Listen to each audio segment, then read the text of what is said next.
There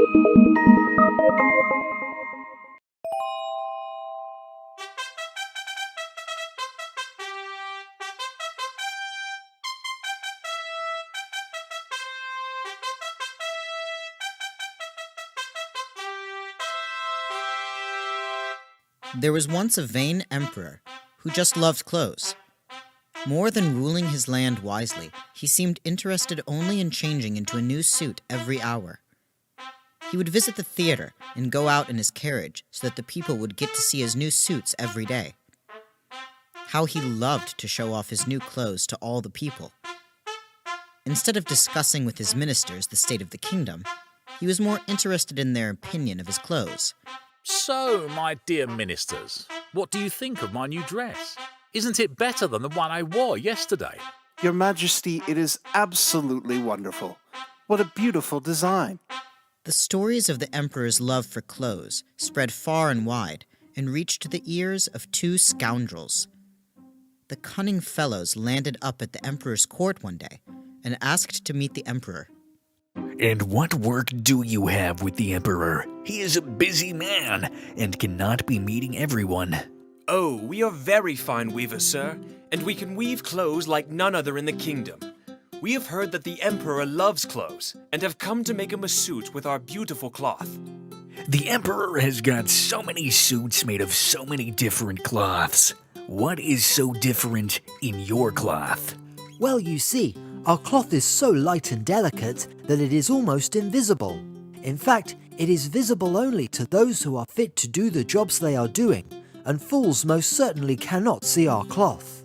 When the courtier heard this, he rushed to tell the emperor about this amazing new cloth that the two weavers were talking about. Fools cannot see it, you say, and it's invisible to those not suited for their jobs. This I must see. Go fetch them immediately. If what they say is true, then I will know who among my ministers and courtiers should be removed from their posts.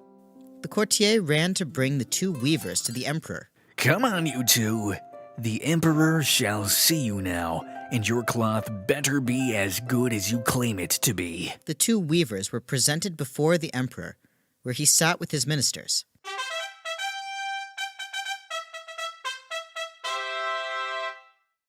So, you weave a special cloth, is it? Yes, Your Majesty. It is a cloth that none other can weave. Very well. You will be provided with everything you need, and you must spin this cloth here in the palace. Here's a bag of gold to start with, and you can ask for anything else you might want. Of course, Your Majesty. We will spin the cloth here and make the most splendid suit for you, a suit which no one would have ever seen. The emperor ordered 2 looms to be set up in a room.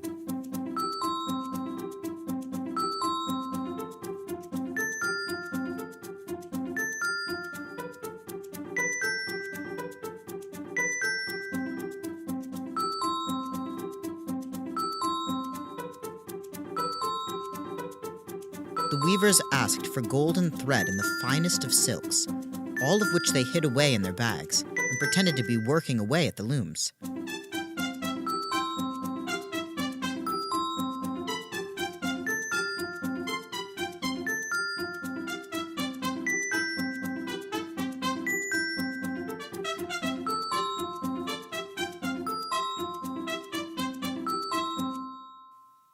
In the meanwhile, the emperor was getting more and more curious to know what the weavers were doing, and decided to send his trusted minister to have a look.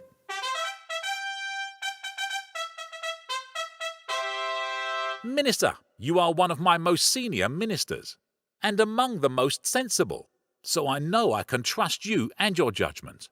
I want you to go and look at the cloth the weavers are weaving, and let me know how it's coming along. The other ministers might not be able to see the cloth, you understand. Of course, Your Majesty. I know exactly what you were trying to say. So the minister went to the room where the weavers were busy working.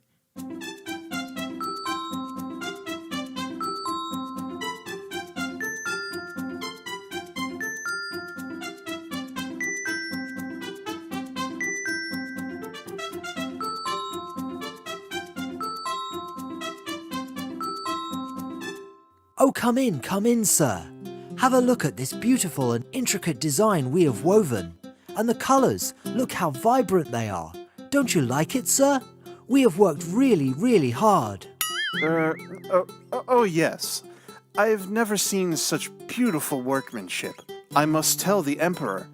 Carry on making the wonderful material. And sir, could you please make arrangements for some more gold thread and silk to be provided? Yes, of course. Good heavens! I cannot admit to anyone that I cannot see anything. Are my spectacles not right? Or am I an idiot not fit to do my job? The minister went back to the emperor, having decided to not mention that he could see no cloth being woven. After so many years of serving the emperor, he did not want it to be known that he was not suited for his job. No, that would never do.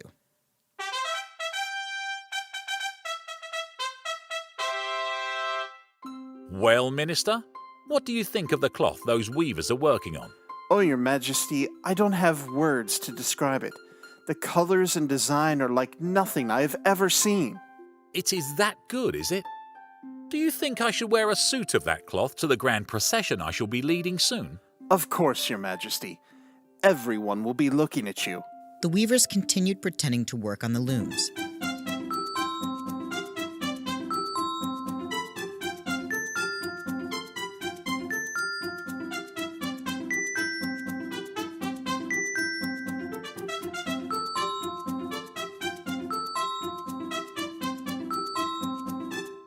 They asked for more gold thread and more of the finest silk available, and of course, put all this away in their bags. They asked for more candles, pretending to work late into the night. Their scissors went snip, snip, snip in the air, needles weaving in and out of imaginary cloth with no threads in them. After some time, the emperor again grew curious about the new cloth the weavers were weaving. I think I will now send my trusted courtier to see how those two are progressing. The emperor sends summons for the courtier to come.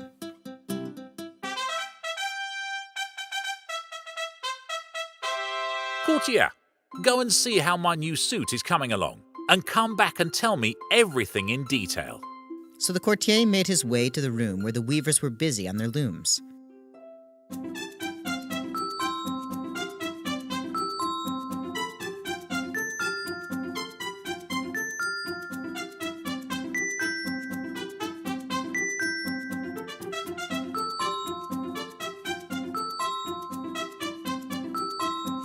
Welcome, sir. Have you come to see the Emperor's suit?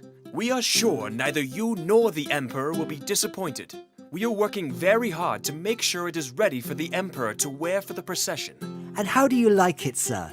Have you ever seen such a magnificent design or such a perfect blend of colors? The courtier was as confused as the minister. He could see absolutely nothing, and admitting that would mean he was an idiot and not fit to do the job he was doing. Like the minister, he had no intention of being labeled a fool. I must say it is an amazing suit, absolutely befitting of our great ruler. And you are right, I have never seen such marvelous craftsmanship. The courtier listened carefully to how the weavers were describing the suit, because he did not know what he could tell the emperor otherwise. How could he describe something he could not see at all?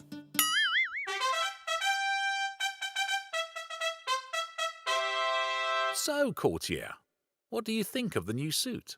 The courtier described in great detail the pattern and colors, exactly as the weavers had told him. He certainly did not want to admit he could see nothing, as that would make him an idiot in everyone's eyes. Well, I think tomorrow I shall go and see the suit for myself. Everyone seems to be praising it so much. I can't wait to see it for myself.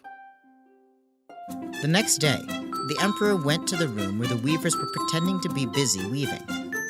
Up and down their hands flew, while their eyes were fixed on the looms, concentrating so hard on the imaginary cloth.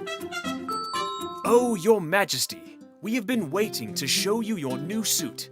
It is so beautiful, even better than we had expected. People will be talking of nothing but your suit at the procession. Here, have a look at the jacket and the trousers. I am sure they will fit Your Majesty like a second skin. And the cloak. Isn't it magnificent? They are all so light and fragile, like a spider's web. The emperor looked hard, but he could see nothing. I am the emperor of the land, and if I say I cannot see anything, my people will think I'm not fit to rule them.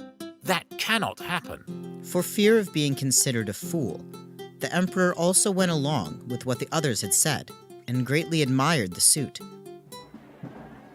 The day of the procession, the weavers pretended to help the emperor wear the suit, pretending to handle it very carefully. Come, Your Majesty, stand before this mirror. Here, please wear the jacket and trousers. The weavers pretended to make the emperor wear the jacket and trousers. They pretended to nip the trousers in a little at the waist, straighten out the collar of the jacket, and make some other adjustments. They then stood back to admire their handiwork. Ah, that is a wonderful fit, don't you think so, Your Majesty? And the colours look so good on you. Now let me adjust the cloak. There, that's done. What do you have to say, Your Majesty? Well, I must say you have done a great job. Like you say, it's an excellent fit, and the design and colours are outstanding. The emperor stood in front of the mirror, and though he could still not see any clothes, he pretended to admire them and himself while striking different poses before the mirror. Well, Your Majesty, it is time for you to make an appearance and lead the procession. The courtier came forward and pretended to hold the long train and followed the emperor out. All the people in the land had heard about the magical quality of the suit and were waiting curiously and impatiently to see the emperor wearing it. Finally, when the emperor made an entry, the crowd became absolutely silent on seeing him. And then suddenly, the voice of a small child was heard. Oh, he's wearing nothing! All the people then started shouting the same. He is wearing nothing. He is wearing nothing. He is wearing nothing. The emperor was extremely embarrassed. He now understood how the two weavers had made a fool of him, as well as his ministers and courtiers. All he could do was lead the procession as he was, with as much dignity as he could.